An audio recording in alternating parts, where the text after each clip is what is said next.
Votre attention s'il vous plaît. Cet élément est en français.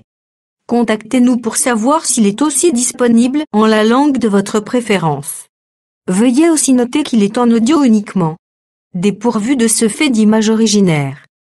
À présent, nous vous convions à suivre, depuis christequality.com et evangileeternel.com, la rubrique Bible mot à mot, ou l'explication prophétique de toute la Bible, livre par livre, chapitre par chapitre, verset par verset, mot à mot. Elle est présentée aujourd'hui par le Dr Alain Zuzi Condé, ministre de l'Évangile éternel. Tous les enseignements du Dr Alain Zuzi Condé sont disponibles sur christequality.com/alaincondé.html. Bonne édification au nom de notre commun Seigneur et Dieu Jésus-Christ. Amen. Que le Seigneur Jésus-Christ vous bénisse abondamment. Nous sommes dans la Bible mot à mot, précisément les évangiles comparés. Aujourd'hui, nous allons toucher Matthieu chapitre 20, le verset 1 à 34, c'est-à-dire tous les livres de Matthieu chapitre 20. Là, nous verrons le indénié comme salaire journalier, la demande de la mère de Jean et de Jacques auprès de Jésus, la guérison de 2 aveugles à Jéricho. Commençons d'abord par la lecture. Prenons Matthieu chapitre 20, le verset 1 jusqu'au verset 34. Car le royaume des cieux est semblable à un maître de maison qui sortit dès le matin afin de louer les ouvriers pour sa vigne. Il convint avec eux d'un denier par jour, et il les envoya à sa vigne. Il sortit vers la 3e heure, et il en vit d'autres qui étaient sur la place sans rien faire. Il leur dit: allez aussi à ma vigne, et je vous donnerai ce qui sera raisonnable. Et ils y allèrent. Il sortit de nouveau vers la 6e heure et vers la 9e, et il fit de même. Étant sorti vers la 11e heure, il en trouva d'autres qui étaient sur la place, et il leur dit: pourquoi vous tenez-vous ici toute la journée sans rien faire? Ils lui répondirent: c'est que personne ne nous a loués. Allez aussi à ma vigne, leur dit-il. Quand le soir fut venu, le maître de la vigne dit à son intendant: appelle les ouvriers et paye-leur le salaire en allant des derniers aux premiers. Ceux de la 11e heure vinrent et reçurent chacun un denier. Les premiers vinrent ensuite, croyant recevoir davantage, mais ils reçurent aussi chacun un denier. En le recevant, ils murmurèrent contre le maître de la maison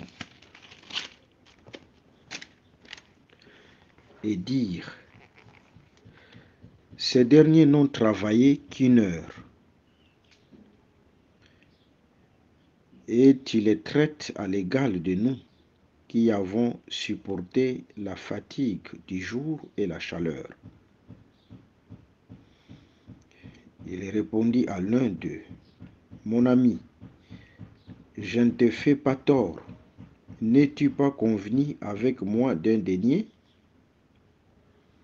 Prends ce qui te revient et va-t'en. Je vais donner à ces derniers autant qu'à toi. Ne m'est-il pas permis de faire de mon bien ce que je veux? Ou vois-tu de mauvais œil que je sois bon? Ainsi les derniers seront les premiers et les premiers seront les derniers. Ok, que le Seigneur Jésus-Christ soit loué. Commençons d'abord par cette parabole, ce langage énigmatique des ouvriers qui ont été loués aux différentes heures pour travailler dans une vigne.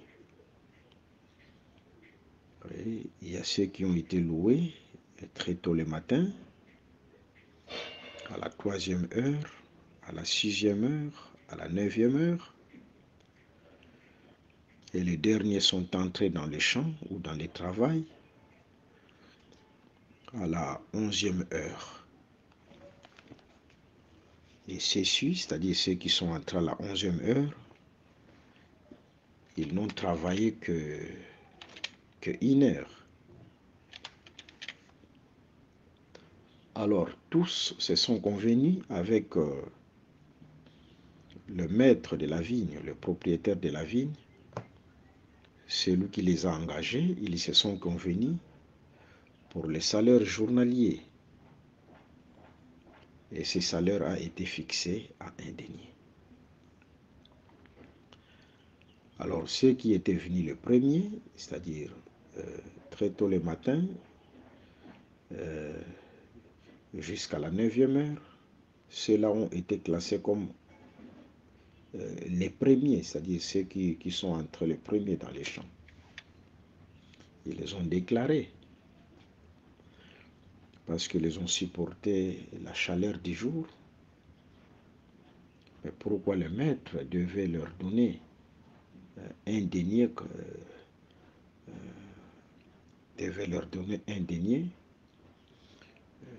même salaire avec ceux qui ont travaillé 1 heure, alors qu'ils se sont convenus qu'ils devaient recevoir un denier. C'était ça, dans les contrats. Dans les contrats, ils devaient recevoir un denier. Alors, que cache cette parabole, ce message? En réalité, cette écriture, d'une autre manière, doit être complétée par une autre écriture pour la bonne compréhension. Je suis dans Jean.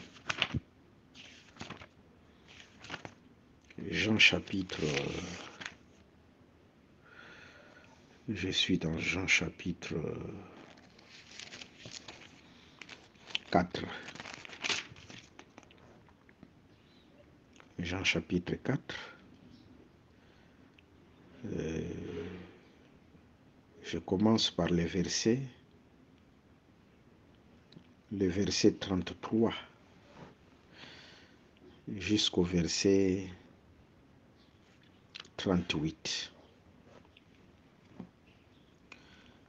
Les disciples se disaient donc les uns aux autres, quelqu'un lui aurait-il apporté à manger? Le verset 34.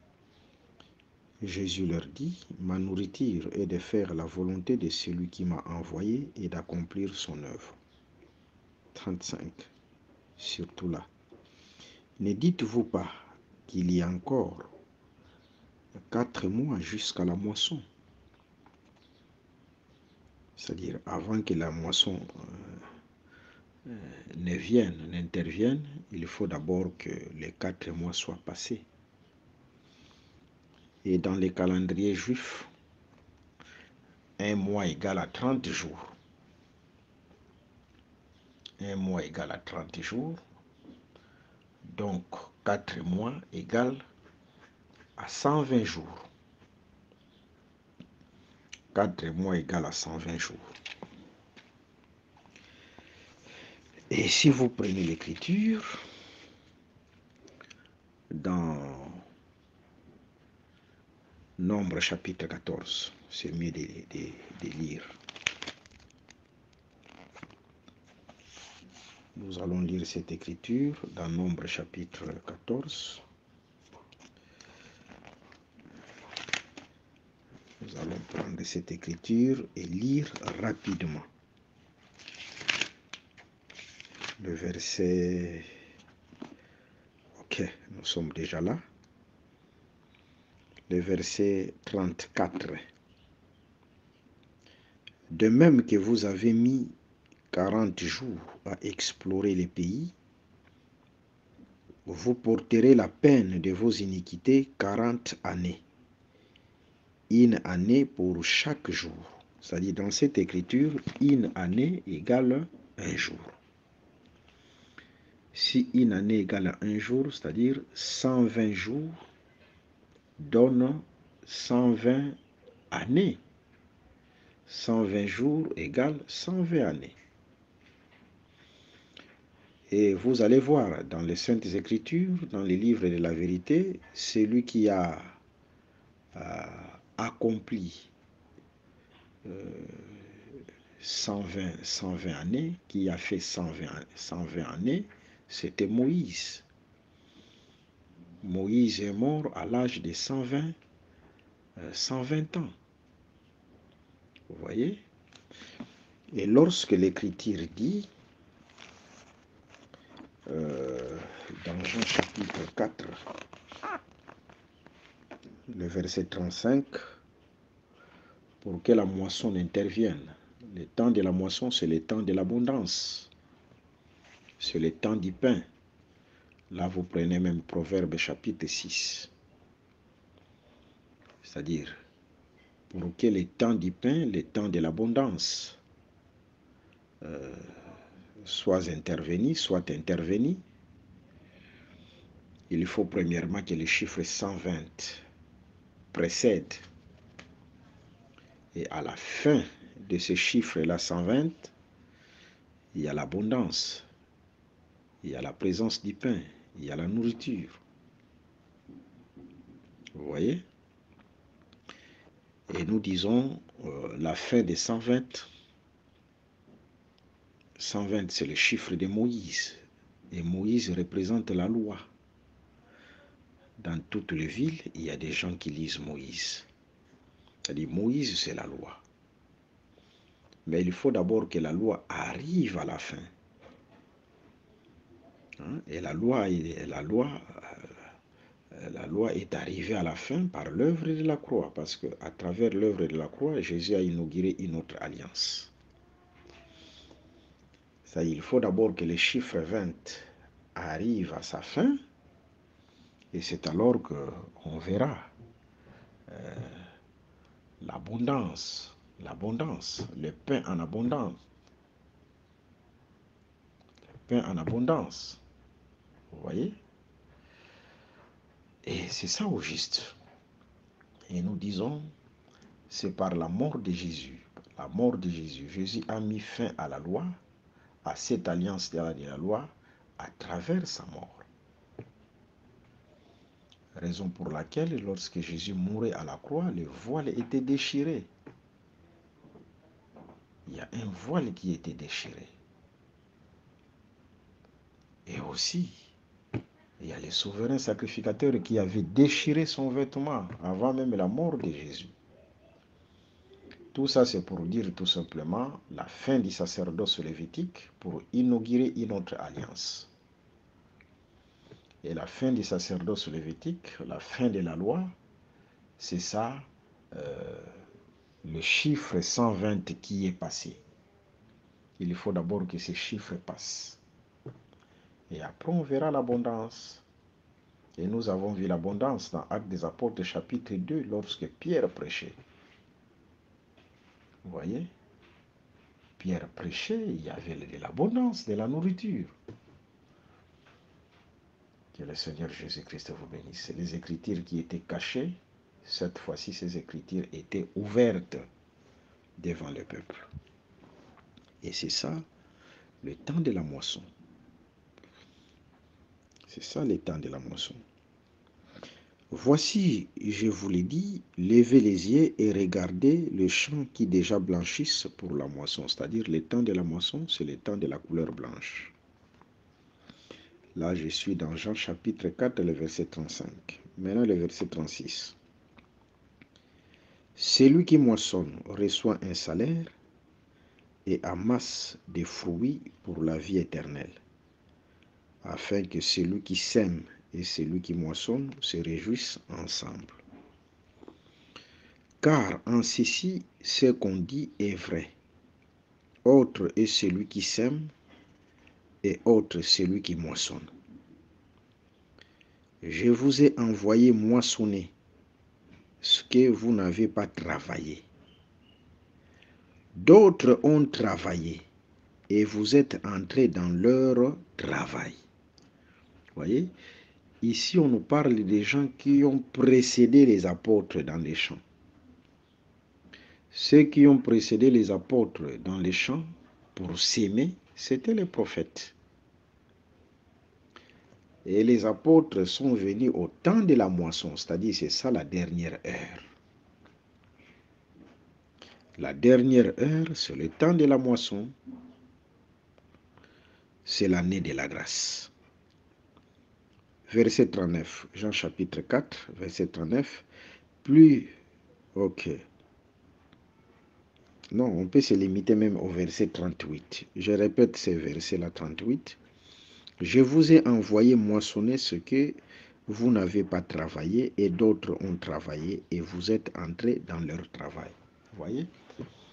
Cette écriture nous donne déjà l'idée de Matthieu chapitre 20.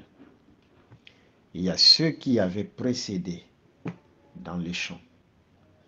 Et ceux-là, c'est la dispensation d'Israël, c'est le temps de l'ancienne alliance. Et là, on les appelle les premiers. Ce sont ceux-là qui ont précédé. Et après, viendra ceux qui travailleront 1 heure.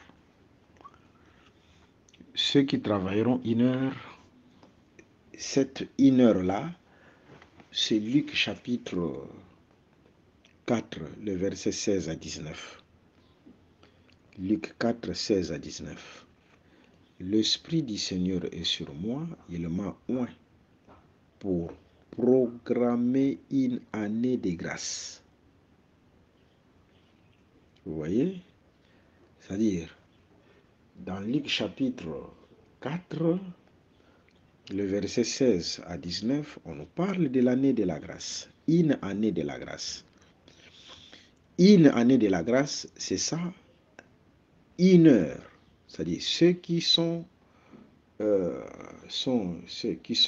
venus et qui ont travaillé seulement 1 heure, cette 1 heure-là, c'est l'année de la grâce inaugurée par Jésus. C'est l'année de la grâce introduite par Jésus.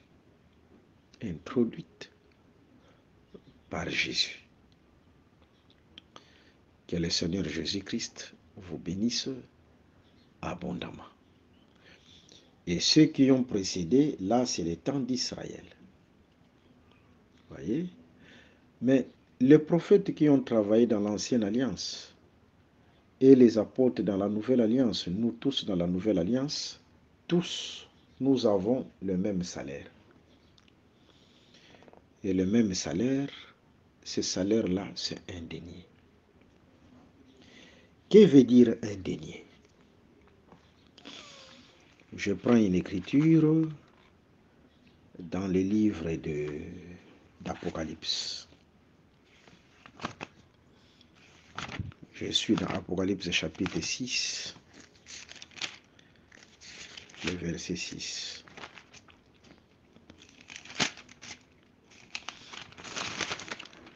Apocalypse 6, le verset 6. Et j'entendis, je commence par le verset 5. Quand il ouvrit le troisième sceau, j'entendis le troisième être vivant qui disait, viens. Je regardai et voici, parut un cheval noir. Celui qui le montait tenait une balance dans sa main. Et j'entendis au milieu des quatre êtres vivants une voix qui disait, une mesure de bleu pour un denier et 3 mesures d'orge pour un denier. Mais ne fais point de mal à l'huile et au vin. Vous voyez, une mesure de blé, c'est ça la vraie balance. La vraie balance, c'est une mesure de blé pour un denier et 3 mesures d'orge pour un denier. C'est-à-dire, dans une mesure de blé, il y a 3 mesures d'orge. Il y a 3 mesures d'orge dans une mesure de blé. C'est-à-dire, la mesure de blé, une mesure de blé égale un denier. C'est une mesure de blé qui donne un denier. La mesure de blé, c'est tout un homme. Je suis dans le livre de Jean, chapitre 12. Jean chapitre 12, le verset 24. Jean 12, le verset 24. En vérité, je vous l'ai dit, si le grain de blé qui est tombé en terre ne meurt, il reste seul.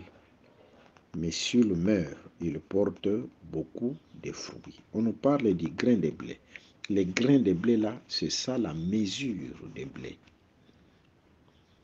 Et ici, Jésus-Christ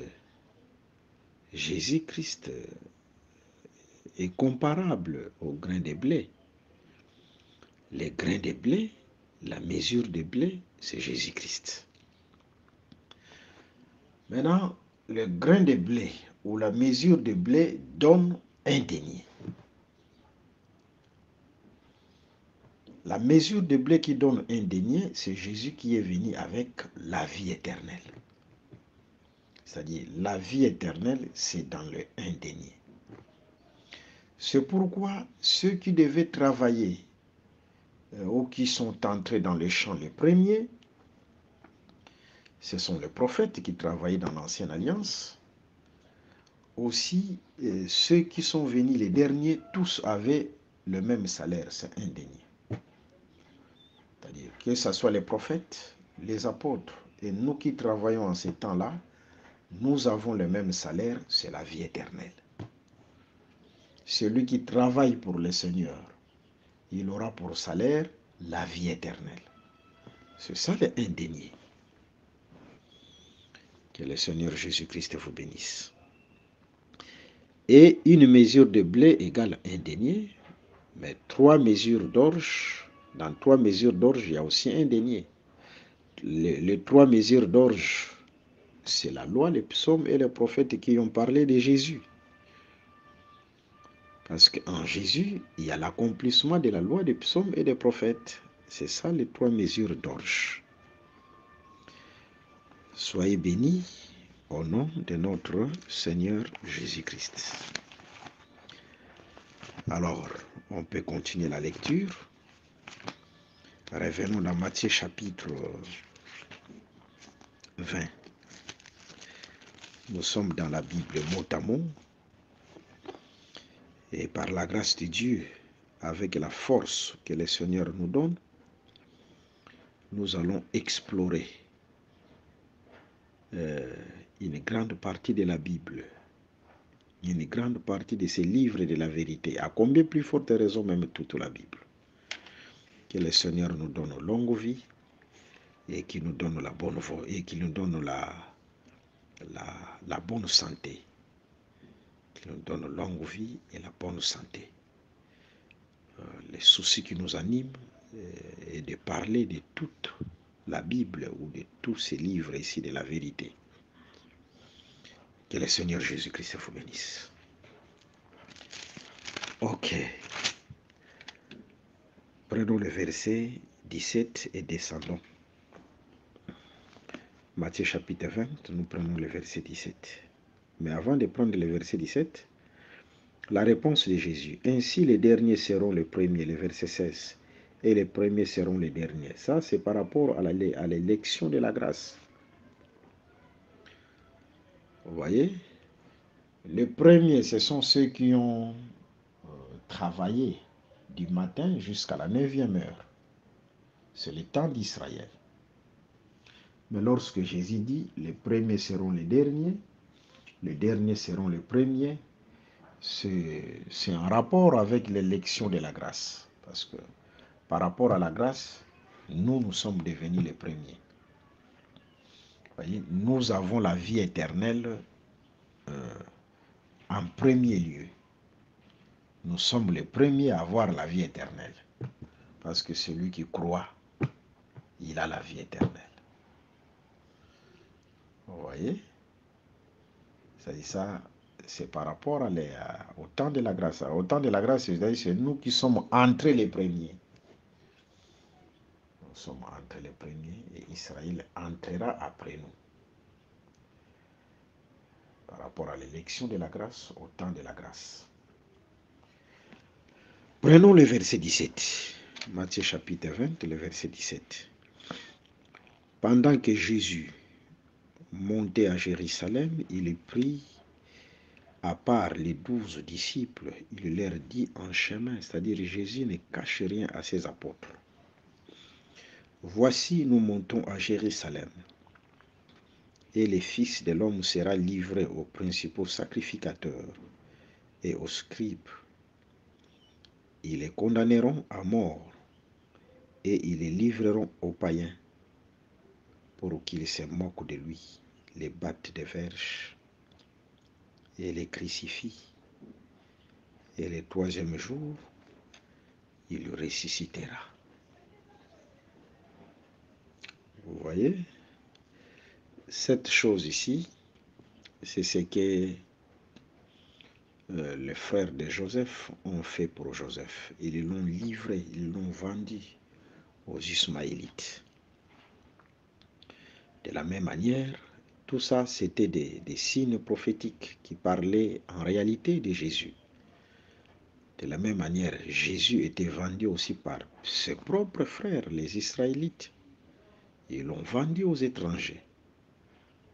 Mais tout ça, c'était les chemins du salut pour nous et les chemins d'élévation pour Joseph, le chemin d'élévation pour Jésus-Christ.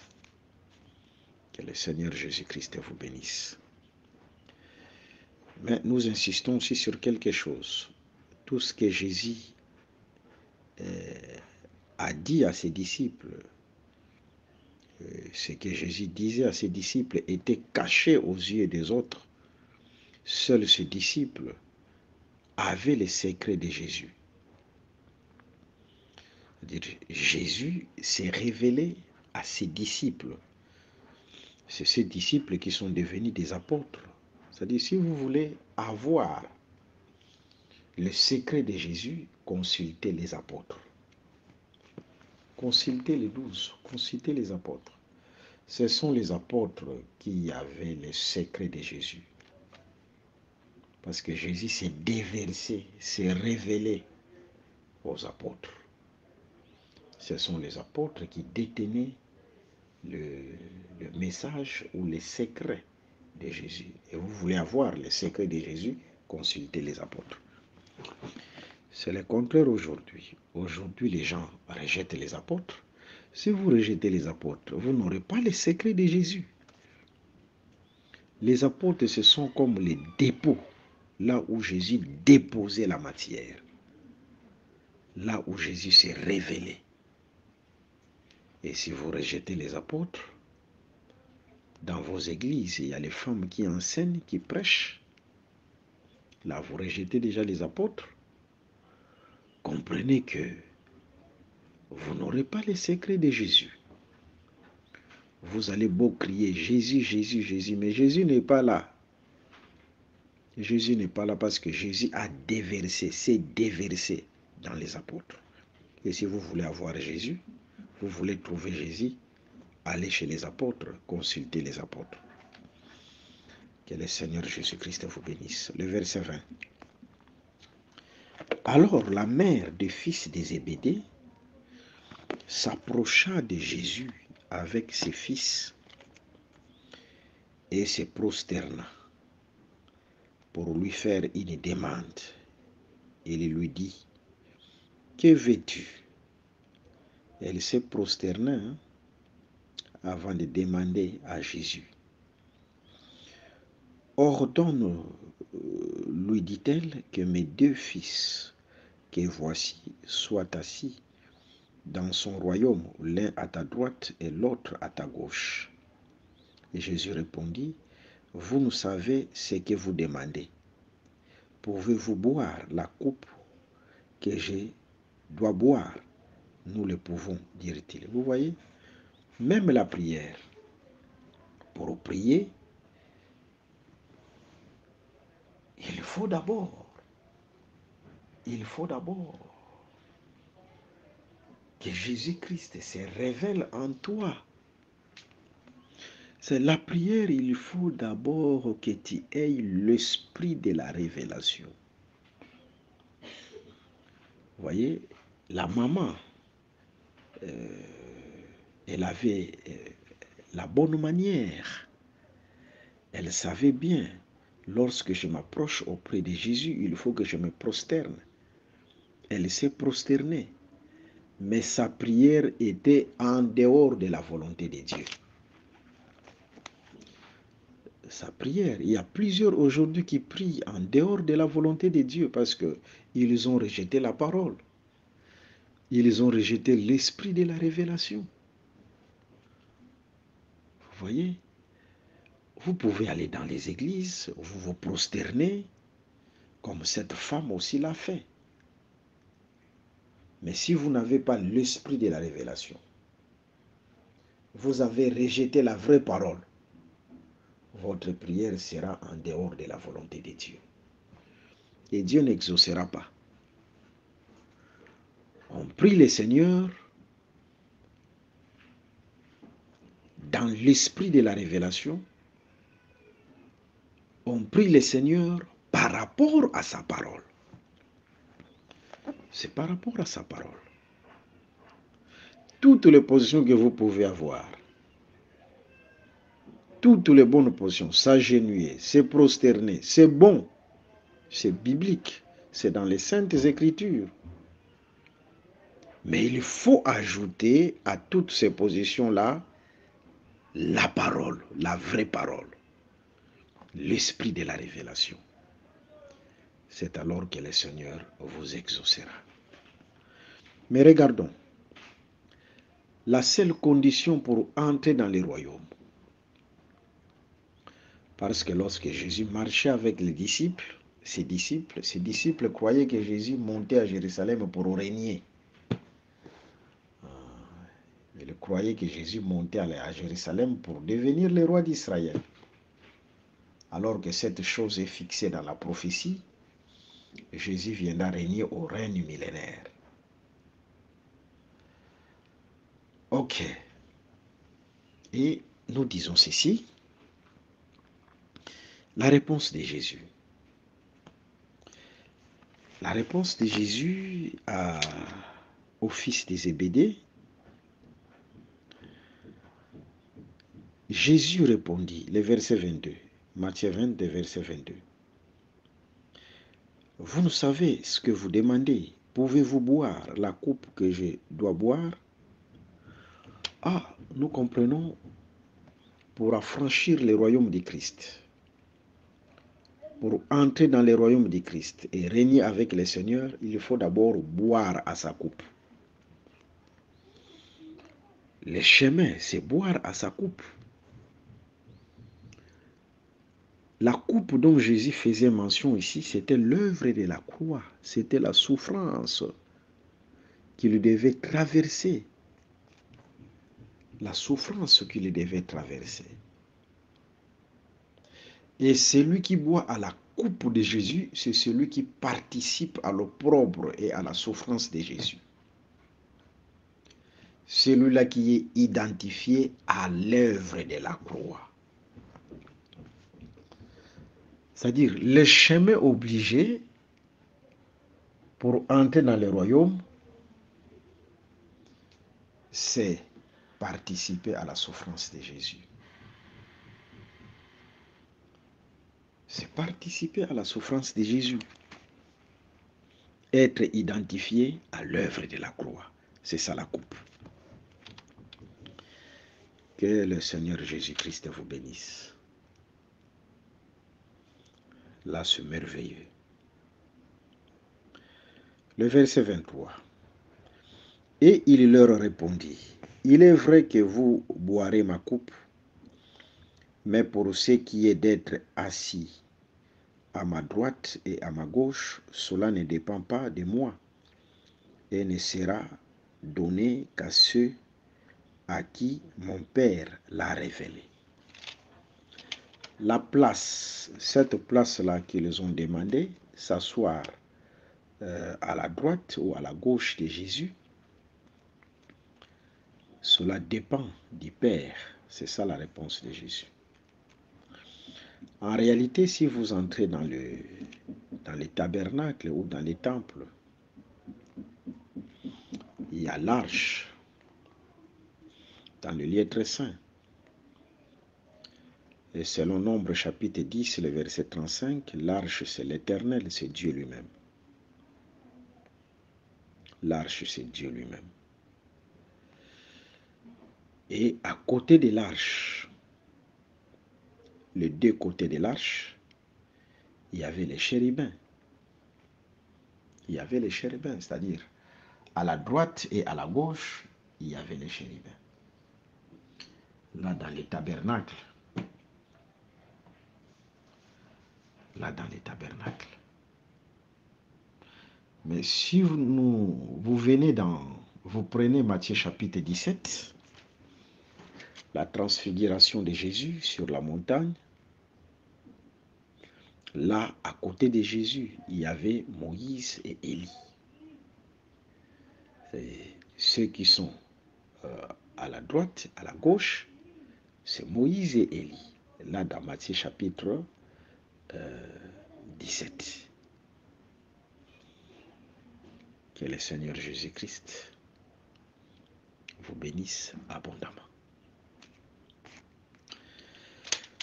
Continuons la lecture.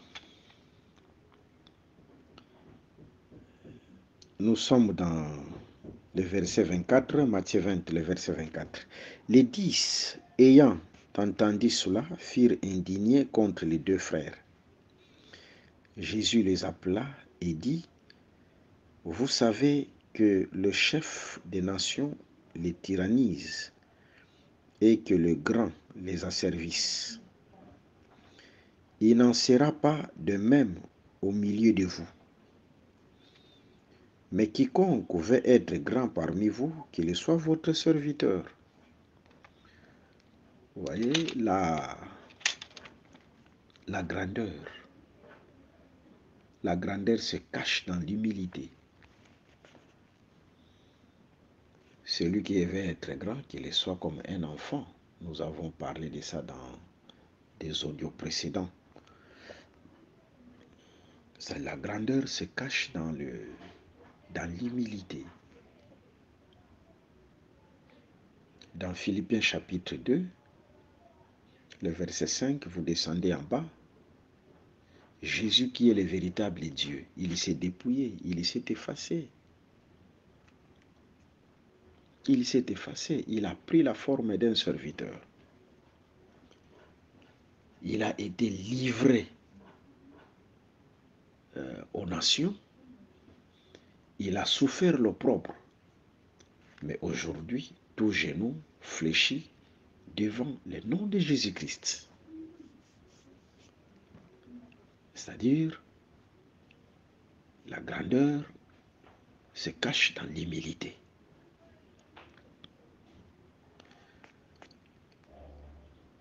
Mais quiconque veut être grand parmi vous, qu'il soit votre serviteur. Et quiconque veut être le premier parmi vous, qu'il soit votre esclave.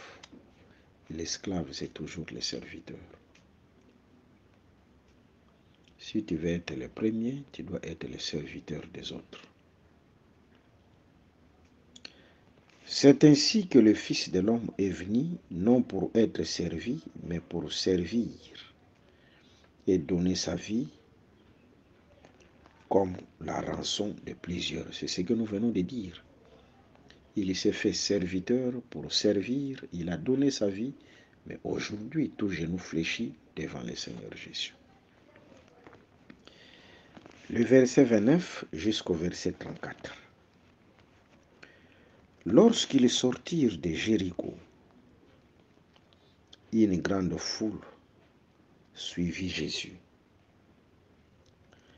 Et voici deux aveugles assis au bord du chemin entendirent que Jésus passait et crièrent « Aie pitié de nous, Seigneur, fils de David ».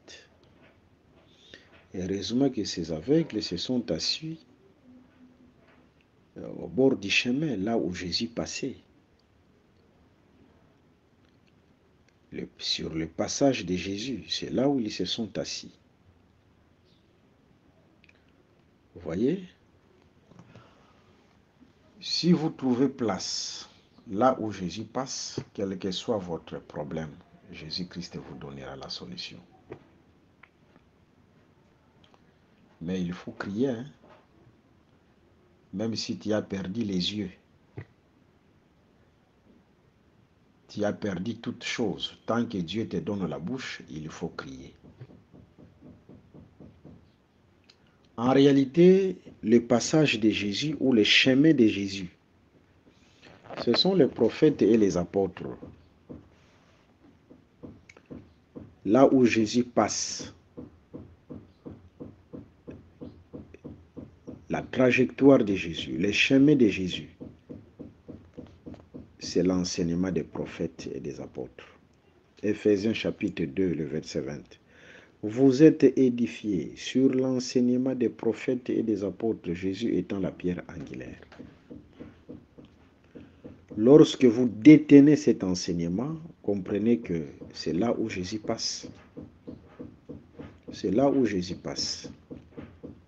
Quel que soit les temps et les circonstances, ouvre seulement la bouche, Jésus fera quelque chose pour toi. La foule les reprenait pour les faire taire, mais ils crièrent plus fort. Aie pitié de nous, Seigneur, fils de David. Jésus s'arrêta, les appela et dit, que voulez-vous que je fasse, que je vous fasse? Ils lui dirent, Seigneur, que nos yeux s'ouvrent. Ils étaient précis dans leur prière. Que nos yeux s'ouvrent. Il faut être précis dans vos prières. Émis de compassion, Jésus toucha leurs yeux et aussitôt ils recouvrirent la vie et les suivirent. Quelle que soit la barrière, la foule qui les empêchait d'arriver à Jésus, mais ils ont persévéré. Souvent dans la prière, il y a aussi des obstacles. Quels que soient les obstacles, il faut toujours foncer, il faut toujours percer. Que les obstacles ne vous intimident pas. Quels que soient les obstacles, il faut toujours prier, il faut toujours crier. Et le Seigneur Jésus est disposé pour nous écouter, persévérer dans la prière. Mais regardons, dans 2 Samuel chapitre 5, là où on nous parle de David qui devait conquérir un territoire, c'était d'ailleurs Jérusalem, qui devait conquérir Jérusalem, occupé par les Jébusiens, par les Cananéens. Mais qu'est-ce que les Cananéens diront à David? Ils vont dire à David, tu n'entreras pas dans cette ville, parce que même les boiteux, les aveugles te repousseront. Pour dire, les aveugles et les boiteux, c'était les ennemis de David. Mais Jésus, c'était David. Même les aveugles l'appelaient fils de David. Vous voyez? Alors, David ne pouvait pas supporter les aveugles ou les boiteux, c'est-à-dire, il avait pour mission de chasser, d'éliminer les aveugles et les boiteux. Lorsqu'on parle de l'aveugle, on voit l'aveuglement. Lorsqu'on parle de l'aveugle, c'est l'aveuglement. C'est-à-dire, l'aveuglement devant David doit partir. Parce que c'est l'ennemi de David. Je peux exhorter aussi quelqu'un que la maladie, c'est l'ennemi de David, c'est l'ennemi de Jésus. Le sida, c'est l'ennemi de Jésus, le véritable David. Toute maladie, la pauvreté, c'est l'ennemi de David et de Jésus. Et toutes ces choses devant Jésus, devant David, il doit les chasser. Il doit les chasser. Que le Seigneur Jésus-Christ vous bénisse. Je prends une autre pensée. Si dans l'ancienne alliance, les aveugles étaient les ennemis de David, mais ici, en sortant de Jéricho, les aveugles criaient, « Fils de David, aie pitié de nous. » Vous voyez, si David n'a pas épargné les aveugles, mais dans la nouvelle alliance, Jésus a fait grâce aux aveugles. Si dans l'ancienne alliance, Dieu n'a pas fait grâce aux aveugles, mais dans la nouvelle alliance, Dieu a fait grâce aux aveugles. Fils de David, aie pitié de nous. C'est-à-dire, il a pardonné les aveugles. Jésus a pardonné les pécheurs. Il a pardonné les aveugles. Le premier aveugle qu'il a pardonné, c'était Adam. Le premier aveugle qu'il a pardonné, c'était Adam. Et cette alliance, c'est l'alliance du pardon, où Jésus-Christ nous a pardonné, où Jésus-Christ nous a fait grâce. Que le Seigneur Jésus-Christ vous bénisse abondamment. Je profite pour vous donner, pour vous rappeler mes numéros. Tous ceux qui ont des questions, qui ont des préoccupations, nous sommes là. Même des sujets de prière. Plus 243 81 28 55 419. Plus 243 89 444 52 77. Que le Seigneur Jésus-Christ vous bénisse abondamment. Merci d'avoir suivi ce message et que Jésus-Christ vous bénisse. Si vous avez une question à l'intention de l'homme de Dieu, si vous voulez que l'homme de Dieu prie pour vous, si vous voulez vous confier à l'homme de Dieu, ou si vous voulez tout simplement bénir l'homme de Dieu, contactez-le directement si ses coordonnées sont disponibles depuis sa page. Sinon, contactez-nous et nous lui transmettrons vos préoccupations. N'oubliez pas de faire un tour à notre page évangélisation pour voir en quoi vous pouvez vous rendre utile à Christ par cette œuvre. Que Dieu vous bénisse tous. Amen. ChristQuality.com. Les cieux en un clic de la souris. Évangile-éternel.com, le site de l'Évangile éternel. Christ Equality Foundation, équilibrer la manne ramassée dans le désert de sorte que chacun ait un numéro. Branchez-vous sur christequality.com ou sur évangile-éternel.com et vous attendra au rendez-vous. La radio mondiale évangile-éternel.com, enseignement non-stop. La télé prophétique évangile-éternel.com TV, enseignement quantique et documentaire biblique. L'église virtuelle, assemblée et culte de prière des saints, en ligne et en direct. La rubrique Pasteur et thème, retrouvez tous les ministres de l'évangile éternel, en vidéo, audio et texte. La rubrique Bible révélée, explication prophétique de la Bible, mot à mot. La rubrique questions et réponses, expose les réponses des ministres à vos questions difficiles et compliquées. La rubrique prophétie et actualité, décrypte pour vous l'actualité, en rapport avec les prophéties bibliques. La rubrique Aréopage, ouvre à tous, et sans censure, le libre débat et exposition contradictoire. Évangile-éternel.com, démystifié au moyen de l'enseignement, des erreurs, des fausses religions, églises, doctrines et philosophies. Nos enseignements confrontent l'apostasie et les idées préconçues pour vous attacher à la saine doctrine. Vous y trouverez de l'exhortation, du réconfort spirituel et de l'incitation à vous sanctifier. Sur évangile-éternel.com, sollicitez une requête de prière, et les ministres et plusieurs saints prieront pour vous. Retrouvez des cantiques chantés par des saints et des cantiques instrumentaux. Venez y apprendre d'autres langues à travers la Bible audio multilingue. Les enseignements sont en toutes les langues. évangile-éternel.com, le site de l'évangile éternel. Motivez-nous en souscrivant à l'une de nos chaînes YouTube, celle de votre préférence linguistique. Et venez évangéliser avec nous en partageant, autant que faire se peut, notre site web, nos YouTube channels ainsi que toutes nos publications. Merci de le faire et que Jésus-Christ notre commun Seigneur et Dieu vous bénisse tous. Amen. christequality.com. Les cieux sont à la portée de votre main, juste par un simple clic de la souris. Christ Equality Foundation, équilibrer la manne ramassée dans le désert de sorte que chacun ait un numéro.